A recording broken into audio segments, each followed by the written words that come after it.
നമസ്കാരം സുഹൃത്തുക്കളെ, tips and ട്രിക്സിലേക്ക് ഏവർക്കും സ്വാഗതം. LDC mains, LGS mains, degree level prelims എന്നീ 3 പരീക്ഷകൾക്കും വേണ്ടി PSC ബുള്ളറ്റിൻ പ്രസിദ്ധീകരിച്ച 100 പൊതുവിജ്ഞാന ചോദ്യങ്ങളാണ് ഇന്ന് ഡിസ്കസ് ചെയ്യാൻ പോകുന്നത്. നന്നായിട്ട് തന്നെ ശ്രദ്ധിച്ചിരിക്കാം. അപ്പൊ നമുക്ക് സ്റ്റാർട്ട് ചെയ്യാം. എല്ലാവർക്കും വീഡിയോയിലേക്ക് സ്വാഗതം. ഒന്നാമത്തെ ചോദ്യം, ഭൂമുഖത്ത് നിന്നും പൂർണ്ണമായി തുടച്ചു മാറ്റപ്പെട്ട ആദ്യത്തെ രോഗം ഏതാണ്? സ്മോൾ പോക്സ് ആണ്. സ്മോൾ പോക്സ് വസൂരി രോഗമാണ്. പ്രകാശം കടത്തിവിടാത്ത glass, ceramic glass. Ceramic glass. പ്രകൃതിവാതകം ആദ്യമായി ഉപയോഗിച്ച യൂറോപ്യൻ രാജ്യമാണ് ഇറ്റലി. ഇറ്റലി. പ്രാചീന കാലത്ത് പ്രാഗ് ജ്യോതിഷ്പൂർ എന്നറിയപ്പെട്ടിരുന്നത് ഗുവഹത്തിയാണ്. ഗുവഹത്തി. ഫ്രഞ്ച് വിപ്ലവത്തിന്റെ ശിശു എന്നറിയപ്പെട്ടത് നെപ്പോളിയൻ ബോണപ്പാർട്ടാണ്. Napoleon Bonaparte. ഫ്രഞ്ച് വിപ്ലവവുമായി ബന്ധപ്പെട്ട ബാസ്റ്റൈൽ ജയിലിന്റെ തകർച്ച എന്നായിരുന്നു? 1789 ജൂലൈ മാസം 14. 1789 ജൂലൈ മാസം 14. ഫ്രാൻസിൽ 16-ാം ശതകത്തിൽ ജീവിച്ചിരുന്ന പ്രശസ്ത ജ്യോതിഷിയാണ് നോസ്ട്രഡാമസ്. നോസ്ട്രഡാമസ് ആണ്. ഫ്രാൻസ്, ഇറ്റലി എന്നീ രാജ്യങ്ങളെ വേർതിരിക്കുന്ന പർവ്വതനിരയാണ് ആൽപ്സ് പർവ്വതനിര. ആൽപ്സ് പർവ്വതനിരയാണ് ഫ്രാൻസ്, ഇറ്റലി എന്നീ രാജ്യങ്ങളെ വേർതിരിക്കുന്ന പർവ്വതനിര.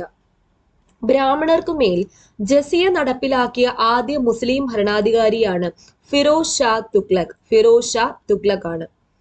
ബ്രിട്ടനും ദക്ഷിണാഫ്രിക്കയിലെ കുടിയേറ്റക്കാരും തമ്മിൽ 1889 നടന്ന യുദ്ധമാണ് ബോയർ യുദ്ധം.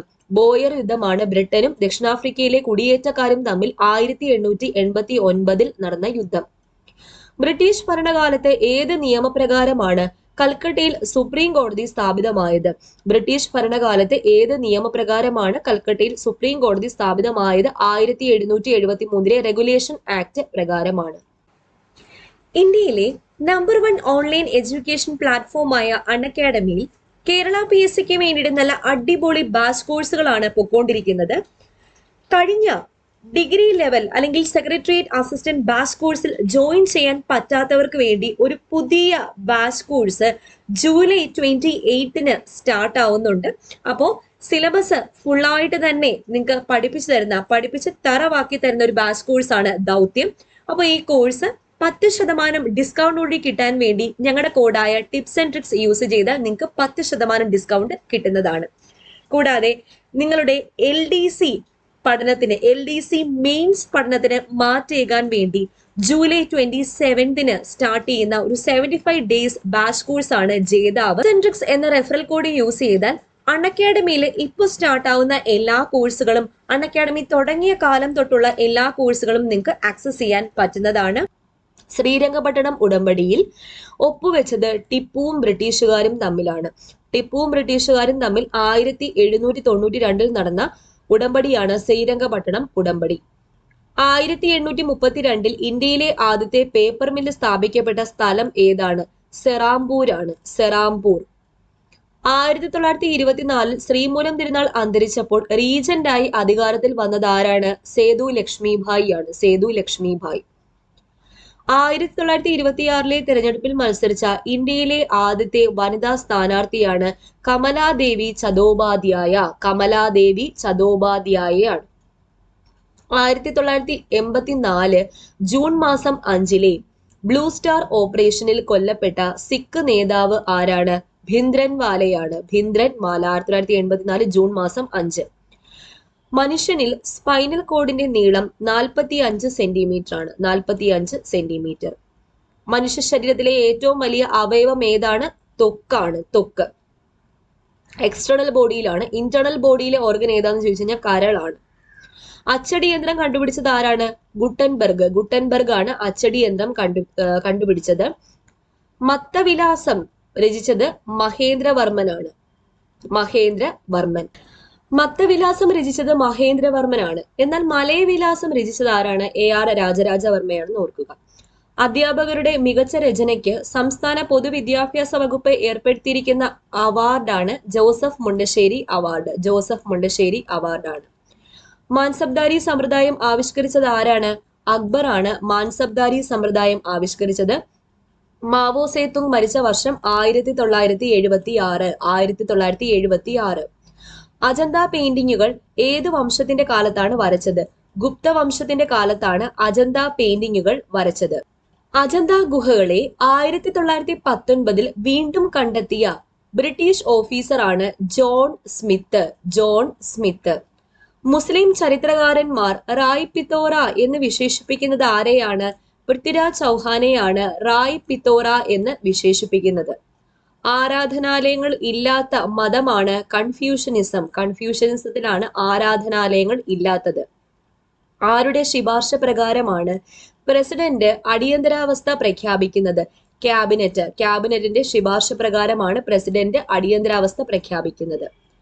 UN രക്ഷാസമിതിയിൽ അംഗത്വമുള്ള ഏക ഏഷ്യൻ രാജ്യമാണ് ചൈന. ചൈനയാണ്. ആദ്യമായി ഇന്ത്യയിൽ നിന്നും വേർതിരിക്കപ്പെട്ട ഭൂവിഭാഗം ഏതാണ്? ബർമ്മയാണ്. ബർമ്മ. ആദ്യത്തെ ഫുട്ബോൾ ലോകകപ്പിന്റെ വേദി ഉറുഗ്വേ. ഉറുഗ്വേയിൽ വെച്ചിട്ടാണ് ആദ്യത്തെ ഫുട്ബോൾ ലോകകപ്പ് നടന്നത്. ആദ്യത്തെ ഭൗമ ഉച്ചകോടി നടന്ന സ്ഥലം ഏതാണ്? Rio de Janeiro. Rio de ജനീറോയാണ്. ആദ്യത്തെ പ്രപഞ്ച മാതൃക അവതരിപ്പിച്ച പ്രാചീന ഗ്രീക്ക് ജ്യോതിശാസ്ത്രജ്ഞനാണ് യുഡോക്സസ്. യുഡോക്സസ് ആണ്. ആദ്യത്തെ plastic nitro cellulose. Nitro cellulose. ആദ്യത്തെ അക്ഷയ കേന്ദ്രം ആരംഭിച്ച പഞ്ചായത്ത് ഏതാണ്? പള്ളിക്കൽ പഞ്ചായത്തിലാണ് ആദ്യത്തെ അക്ഷയ കേന്ദ്രം ആരംഭിച്ചത്. ആദ്യത്തെ അഖില കേരള കോൺഗ്രസ് സമ്മേളനത്തിന് വേദിയായത് ഒറ്റപ്പാലമാണ് 1921. ആദ്യത്തെ 3 ടെസ്റ്റ് മാച്ചുകളിലും സെഞ്ചുറി അടിച്ച ഇന്ത്യൻ ക്രിക്കറ്ററാണ് അസറുദ്ദീൻ. അസറുദ്ദീൻ ആണ്. ഇന്ത്യൻ സംസ്ഥാനങ്ങളിൽ സ്ത്രീ പുരുഷ അനുപാതം ഏറ്റവും കൂടിയത് കേരളത്തിലാണ്. 1084 സ്ത്രീകൾക്ക് 1000 പുരുഷന്മാർ.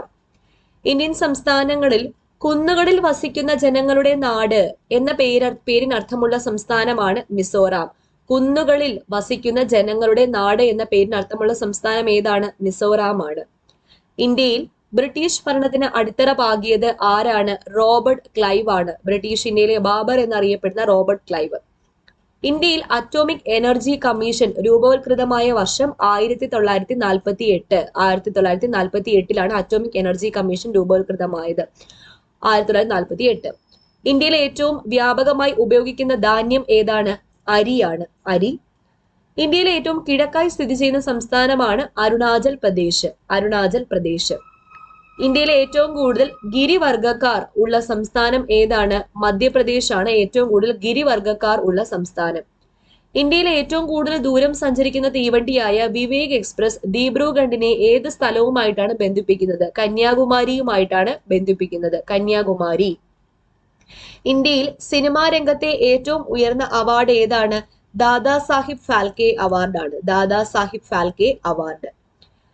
ഇന്ത്യയിൽ ആദ്യമായി 1960 STD സംവിധാനത്തിലൂടെ ബന്ധപ്പെടുത്തിയ നഗരങ്ങൾ ഏതെല്ലാം? കാൺപൂരും ലക്നൌവുമാണ്. STD സംവിധാനത്തിലൂടെ 1960 ആദ്യമായിട്ട് ബന്ധപ്പെടുത്തിയത് കാൺപൂരിനെയും ലക്നൌവിനെയുമാണ്. കാൺപൂർ, ലക്നൌ. ഇന്ത്യയിൽ ആദ്യമായി വൃക്കമാറ്റ ശസ്ത്രക്രിയ നടത്തിയ ആശുപത്രി CMC വെല്ലൂർ. അപ്പൊ വെല്ലൂരിലെ CMC ഹോസ്പിറ്റലാണ് ആദ്യമായിട്ട് വൃക്കമാറ്റ ശസ്ത്രക്രിയ നടത്തിയത്. ഇന്ത്യയിൽ ആദ്യമായി കറസ്പോണ്ടൻസ് കോഴ്സ് ആരംഭിച്ച സർവകലാശാല ഏതാണ്? ഡൽഹി സർവകലാശാലയാണ്. ഡൽഹി സർവകലാശാല.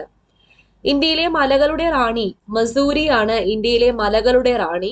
ഇന്ത്യയിലെ അലക്സാണ്ടർ എന്നറിയപ്പെടാൻ ആഗ്രഹിച്ചത് അലാവുദ്ദീൻ ഖിൽജിയാണ്. ഇന്ത്യയിലെ അലക്സാണ്ടർ എന്നറിയപ്പെടാൻ ആഗ്രഹിച്ചത്. ഇന്ത്യയിലെ മുത്തുകളുടെ നഗരം എന്നറിയപ്പെടുന്നത് തൂത്തുക്കുടിയാണ്. തൂത്തുക്കുടിയാണ് മുത്തുകളുടെ നഗരം എന്ന് അറിയപ്പെടുന്നത്. ഇന്ത്യയിലെ മതവിഭാഗങ്ങളിൽ സാക്ഷരതാ നിരക്കിൽ ഏറ്റവും മുന്നിലുള്ളത് ജൈനരാണ്. ജൈനന്മാർക്കാണ് ഏറ്റവും കൂടുതൽ സാക്ഷരതയുള്ളത്. ഇന്ത്യയിലെ ആധുനിക ചിത്രകലയുടെ പിതാവ് ആരാണ്? നന്ദലാൽ ബോസ് ആണ്. നന്ദലാൽ ബോസ് ആണ് ആധുനിക ചിത്രകല. ഇന്ത്യയിലെ ആധുനിക ചിത്രകലയുടെ പിതാവ് നന്ദലാൽ ബോസ് ആണ്. ഇന്ത്യയിലെ പ്രധാനപ്പെട്ട യുറേനിയം ഖനി ഏതാണ്? ജാദുഗുഡ. ജാദുഗുഡ യുറേനിയം ഖനിയാണ്. ഇന്ത്യയിലെ ആദ്യത്തെ സമ്പൂർണ്ണ സാക്ഷര നഗരം കോട്ടയം 1989 കോട്ടയത്തെ സമ്പൂർണ്ണ സാക്ഷര നഗരമായിട്ട് പ്രഖ്യാപിച്ചത്. ഇന്ത്യയിലെ ആദ്യത്തെ സിമന്റ് ഫാക്ടറി സ്ഥാപിതമായ നഗരം ഏതാണ്? ചെന്നൈ ആണ് ഇന്ത്യയിലെ ആദ്യത്തെ സിമന്റ് ഫാക്ടറി സ്ഥാപിതമായ നഗരം. ഇന്ത്യയിലെ ഏറ്റവും വലിയ ലൈറ്റ് ഹൗസ് ഏതാണ്? മുംബൈയിലെ പ്രോങ്സ് റീഫ് ആണ്. Prongs reef. ഇന്ത്യയിലെ ഏറ്റവും വലിയ ടൈഗർ റിസർവ് ഏതാണെന്ന് ചോദിച്ചാൽ നാഗാർജുന ശ്രീശൈലം സാങ്ച്വറി ആണ്. നാഗാർജുന ശ്രീശൈലം സാങ്ച്വറി ആണ് ഇന്ത്യയിലെ ഏറ്റവും വലിയ ടൈഗർ റിസർവ്. ഇന്ത്യ ചരിത്രത്തിലെ ഏറ്റവും കൂടുതൽ സ്വർണ്ണ നാണയങ്ങൾ പുറപ്പെടുവിച്ച രാജവംശമാണ് ഗുപ്ത വംശം. ഗുപ്ത വംശം സ്വർണ്ണ നാണയങ്ങൾ ഏറ്റവും കൂടുതൽ പുറപ്പെടുവിച്ച രാജവംശം. ഇൽബർട്ട് ബിൽ തർക്കത്തെ തുടർന്ന് രാജിവെച്ച വൈസ്രോയിയാണ് റിപ്പൺ പ്രഭു. ജനകീയനായ വൈസ്രോയിയായ റിപ്പൺ ആണ് ഇൽബർട്ട് ബിൽ കോൺട്രവേഴ്സിയെ തുടർന്ന് രാജിവെച്ചത്. രക്തഗ്രൂപ്പുകൾ കണ്ടുപിടിച്ചത് ആരാണ്? കാൾ ലാൻഡ്സ്റ്റെയ്നർ ആണ് രക്തഗ്രൂപ്പുകൾ കണ്ടെത്തിയത്. ഇന്റർപോളിന്റെ ആസ്ഥാനം എവിടെയാണ്? ലിയോൺസ്. ലിയോൺസ് ആണ് ഇന്റർപോളിന്റെ ആസ്ഥാനം. ഇരുമ്പിന് പുറത്ത് സിങ്ക് പൂശുന്ന പ്രക്രിയയെ പറയുന്ന പേര് ഗാൽവനൈസേഷൻ എന്നാണ്. ഗാൽവനൈസേഷൻ. രവീന്ദ്രനാഥ ടാഗോർ സ്വയം ആവിഷ്കരിച്ച സംഗീത പദ്ധതിയാണ് രവീന്ദ്ര സംഗീതം. രവീന്ദ്ര സംഗീതം സ്വയം ആവിഷ്കരിച്ചത് രവീന്ദ്രനാഥ ടാഗോർ ആണ്. രക്തസമ്മർദ്ദം കൂടിയ അവസ്ഥ ഹൈപ്പർ ടെൻഷൻ എന്നാണ് പറയുന്നത്. Hyper tension. ഇഗ്നൈറ്റഡ് മൈൻസ് രചിച്ചത് ആരാണ്? APJ അബ്ദുൽ കലാം സാർ ആണ് ഇഗ്നൈറ്റഡ് മൈൻസ് രചിച്ചത്. രാത്രികാല ആകാശത്തിൽ കാണുന്ന ഏറ്റവും തിളക്കമുള്ള നക്ഷത്രം സിറിയസ് ആണ്. സിറിയസ് ആണ് രാത്രികാല ആകാശത്തിൽ കാണുന്ന ഏറ്റവും തിളക്കമുള്ള നക്ഷത്രം. ഓക്കെ. രാമാനന്ദന്റെ ഗുരുവാണ് രാമാനുജൻ. രാമാനന്ദന്റെ ഗുരു രാമാനുജനാണ്. രാഷ്ട്രീയ സ്വാതന്ത്ര്യമാണ് ഒരു രാജ്യത്തിന്റെ ജീവശ്വാസം എന്ന് പറഞ്ഞത് ആരാണ്? അരവിന്ദ ഘോഷ് ആണ്. അരവിന്ദ ഘോഷ്. രാജ്യത്തിന്റെയും നദിയുടെയും പേര് ഒന്നായതിന് ഉദാഹരണം ജോർദാൻ. ഇപ്പൊ ജോർദാൻ രാജ്യവും അവിടെ നദിയും, ജോർദാൻ എന്ന പേരിൽ നദിയുമുണ്ട്. രണ്ടാം പാനിപ്പട്ട് യുദ്ധത്തിൽ അക്ബറിന് വേണ്ടി മുഗൾ സൈന്യത്തെ നയിച്ചത് ബൈറാം ഖാൻ ആണ്. ബൈറാം ഖാൻ രണ്ടാം പാനിപ്പട്ട് യുദ്ധത്തില്. ഇന്തോളജി എന്നാൽ ഇന്ത്യയെ കുറിച്ചുള്ള പഠനമാണ് ഇന്തോളജി. ഈശ്വരൻ എന്നത് മിഥ്യയാണ്. അതുകൊണ്ട് തന്നെ ദേവപ്രീതിക്കായുള്ള അനുഷ്ഠാനങ്ങൾക്ക് ഒരു ഫലവും നൽകാൻ കഴിയുകയില്ല. ഏതു മതമാണ് ഇങ്ങനെ പഠിപ്പിച്ചത്? ബുദ്ധമതമാണ്. അപ്പൊ ഈശ്വരൻ എന്നത് മിഥ്യയാണ്. അതുകൊണ്ട് തന്നെ ദേവപ്രീതിക്കുള്ള അനുഷ്ഠാനങ്ങൾക്ക് ഒരു ഫലവും നൽകാൻ കഴിയുകയില്ല. ഏതു മതമാണ് ഇങ്ങനെ പഠിപ്പിച്ചത്? ബുദ്ധമതമാണ്. റഷ്യയിലെ ജനാധിപത്യ പരിഷ്കാരങ്ങളുടെ പിതാവ് എന്നറിയപ്പെടുന്നത് ഗോർബച്ചേവ് ആണ്. Mikhail Gorbachev. റാഫേൽ ഏത് രാജ്യത്തെ ചിത്രകാരനായിരുന്നു? ഇറ്റലി. റാഫേലിന്റെ സ്വദേശം ഇറ്റലി ആണെന്ന് ഓർക്കുക. റാണ പ്രതാപ് അന്തരിച്ച വർഷം 1597. 1597 റാണ പ്രതാപ് അന്തരിച്ചത്. റാണി ലക്ഷ്മിഭായ് തിരുവിതാംകൂറിൽ അടിമ കച്ചവടം നിർത്തലാക്കിയത് ഏത് വർഷത്തിലാണ്? AD 1812. AD 1812 റാണി ലക്ഷ്മിഭായ് തിരുവിതാംകൂറിൽ അടിമ കച്ചവടം നിർത്തലാക്കിയത്. റാണിഗഞ്ച് കൽക്കരിപ്പാടം ഏത് സംസ്ഥാനത്താണ്? പശ്ചിമ ബംഗാളിലാണ് റാണിഗഞ്ച് കൽക്കരിപ്പാടം സ്ഥിതി ചെയ്യുന്നത് എന്ന് ഓർക്കുക. ഉത്കലം എന്നത് ഏത് പ്രദേശത്തിന്റെ പ്രാചീന നാമമാണ്? ഒഡീഷ. ഒഡീഷ. ഉദയഗിരി ഗുഹകൾ ഏത് സംസ്ഥാനത്താണ്? ഒഡീഷയിലാണ് ഉദയഗിരി ഗുഹകൾ സ്ഥിതി ചെയ്യുന്നത്. ലത്തൂർ ഭൂകമ്പം നടന്ന വർഷം 1993. 1993 ലത്തൂർ ഭൂകമ്പം നടന്നത്. ലക്ഷം വീട് പദ്ധതി നടപ്പാക്കിയ മന്ത്രി MN ഗോവിന്ദൻ നായർ. MN ഗോവിന്ദൻ നായരാണ് ലക്ഷം വീട് പദ്ധതി നടപ്പിലാക്കിയത്. MN Govindan Nair. Little Tibet എന്നറിയപ്പെടുന്ന സ്ഥലം ഏതാണ്? ലഡാക്ക് ആണ്. ലഡാക്ക്. ലിയോൺ ട്രോട്സ്കി ജനിച്ച രാജ്യമാണ് ഉക്രൈൻ. ഉക്രൈനിലാണ് ലിയോൺ ട്രോട്സ്കി ജനിച്ചത്. ഉക്രൈനിലാണ്. ഋഗ്വേദവുമായി സാമ്യമുള്ള പാഴ്സികളുടെ വിശുദ്ധ ഗ്രന്ഥം സെന്ത് അവസ്ഥ. സെന്ത് അവസ്ഥ ഋഗ്വേദവുമായിട്ട് സാമ്യമുള്ള പാഴ്സികളുടെ വിശുദ്ധ ഗ്രന്ഥമാണ്. ഋഗ്വേദവും വാൽമീകി രാമായണവും വിവർത്തനം ചെയ്ത മലയാള കവിയാണ് വള്ളത്തോൾ. വള്ളത്തോളാണ് ഋഗ്വേദവും വാൽമീകി രാമായണവും വിവർത്തനം ചെയ്ത മലയാള കവി. എത്ര വർഷമാണ് ഗാന്ധിജി ദക്ഷിണാഫ്രിക്കയിൽ താമസിച്ചത്? 21 വർഷം. അദ്ദേഹം 1893 മുതൽ 1914 വരെയാണ് ദക്ഷിണാഫ്രിക്കയിൽ കഴിഞ്ഞത്. 21 വർഷം. എത്ര വർഷം കൂടുമ്പോഴാണ് ഏഷ്യൻ ഗെയിംസ് നടക്കുന്നത്? 4 വർഷം കൂടുമ്പോഴാണ് ഏഷ്യൻ ഗെയിംസ് നടക്കുന്നത്. എത്ര വിധത്തിലുള്ള അടിയന്തരാവസ്ഥ പ്രഖ്യാപിക്കാൻ രാഷ്ട്രപതിക്ക് അധികാരമുണ്ട്? 3 വിധത്തിലുള്ള അടിയന്തരാവസ്ഥ പ്രഖ്യാപിക്കാനാണ് രാഷ്ട്രപതിക്ക് അധികാരമുള്ളത്. എമിറേറ്റ്സ് ഏത് രാജ്യത്തെ വിമാന സർവീസ് ആണ്? UAE വിമാന സർവീസ് ആണ് എമിറേറ്റ്സ്. എലിവിഷമായി ഉപയോഗിക്കുന്ന രാസവസ്തു സിങ്ക് ഫോസ്ഫൈഡ് ആണ്. Zinc phosphide. ഇളയെടുത്ത സ്വരൂപം തിരുവിതാംകൂറിനോട് കൂട്ടിച്ചേർത്തത് ഏത് വർഷം? AD 1742. മാർത്താണ്ഡവർമ്മയാണ്. ഇളയെടുത്ത സ്വരൂപം എന്ന് പറയുമ്പോൾ കൊട്ടാരക്കര, തിരുവിതാംകൂറിനോട് കൂട്ടിച്ചേർത്തത് AD 1742. എവറസ്റ്റിനേക്കാൾ ഉയരമുള്ളതും പസഫിക് സമുദ്രത്തിൽ സ്ഥിതി ചെയ്യുന്നതുമായ പർവ്വതമാണ് മൗനാഗി പർവ്വതം. എവറസ്റ്റിനേക്കാൾ ഉയരവുമുണ്ട്, പസഫിക് സമുദ്രത്തിലുമാണ് മൗനാഗി പർവ്വതം സ്ഥിതി ചെയ്യുന്നത്. എവറസ്റ്റ് കൊടുമുടി 17 തവണ കയറി റെക്കോർഡ് സൃഷ്ടിച്ച പർവ്വതാരോഹകൻ ആരാണ്? അപ്പേ ഷെർപ്പയാണ്. അപ്പേ ഷെർപ്പ. എന്റെ പൂർവ്വകാല സ്മരണകൾ എന്ന പുസ്തകം എഴുതിയത് ആരാണ്? AK ഗോപാലനാണ്. AKG ആണ് എന്റെ പൂർവ്വകാല സ്മരണകൾ എന്ന പുസ്തകം രചിച്ചത്. എന്റെ വഴിത്തിരിവ് രചിച്ചത് ആരാണ്? പൊൻകുന്നം വർക്കിയാണ്. പൊൻകുന്നം വർക്കി. എന്റെ ഡയറി എന്ന പുസ്തകം രചിച്ച നവോത്ഥാന നായകൻ AKG ആണ്. എന്റെ ഡയറി. എപ്പോഴും മുന്നോട്ട് ഏത് കായികോത്സവത്തിന്റെ ആപ്തവാക്യമാണ്? എപ്പോഴും മുന്നോട്ട് ഏഷ്യാഡിന്റെ ആപ്തവാക്യമാണ് എന്ന് ഓർക്കുക. അവസാനത്തെ ചോദ്യം, ഏറ്റവും മഹാനായ മൗര്യ രാജാവായിരുന്നു അശോകൻ. ഏറ്റവും മഹാനായ മൗര്യ രാജാവ് അശോകനാണെന്ന് ഓർക്കുക. അപ്പൊ ഇത്രയും ചോദ്യങ്ങളാണ് ഈ വീഡിയോയിൽ ഡിസ്കസ് ചെയ്തത്. എല്ലാവർക്കും ഉപകാരപ്പെട്ടു എന്ന് വിശ്വസിക്കുന്നു. നന്നായിട്ട് പഠിക്കാം. വീണ്ടും കാണാം. Thank you. ഇപ്പൊ നിങ്ങൾ പ്രിപ്പയർ ചെയ്യുന്നത് 12th ലെവൽ മെയിൻസ് എക്സാമിന് വേണ്ടിയിട്ടാണെങ്കിൽ 8th ജൂലൈ സ്റ്റാർട്ട് ആയിട്ടുള്ള ഒരു 100 days ബാച്ച് കോഴ്സ് ആണ് ദിശ. കൂടാതെ LGS മെയിൻസിന് വേണ്ടി 75 days ബാച്ച് കോഴ്സ് ജേതാവ് ജൂലൈ 15നും സ്റ്റാർട്ട് ആയിട്ടുണ്ട്. ഈ എല്ലാ കോഴ്സുകളും ഒറ്റ സബ്സ്ക്രിപ്ഷനിൽ നിങ്ങൾക്ക് കിട്ടുന്നതാണ്. ടിപ്സ് ആൻഡ് ട്രിക്സ് എന്ന റെഫറൽ കോഡ് യൂസ് ചെയ്താൽ 10% ഡിസ്കൗണ്ടും നിങ്ങളുടെ കയ്യിലുള്ള കോയിൻസ് കൂടി കൊടുക്കുകയാണെങ്കിൽ 9% എക്സ്ട്രാ ഡിസ്കൗണ്ടും കിട്ടുന്നതാണ്. നന്നായിട്ട് പഠിക്കാം. ഓക്കെ.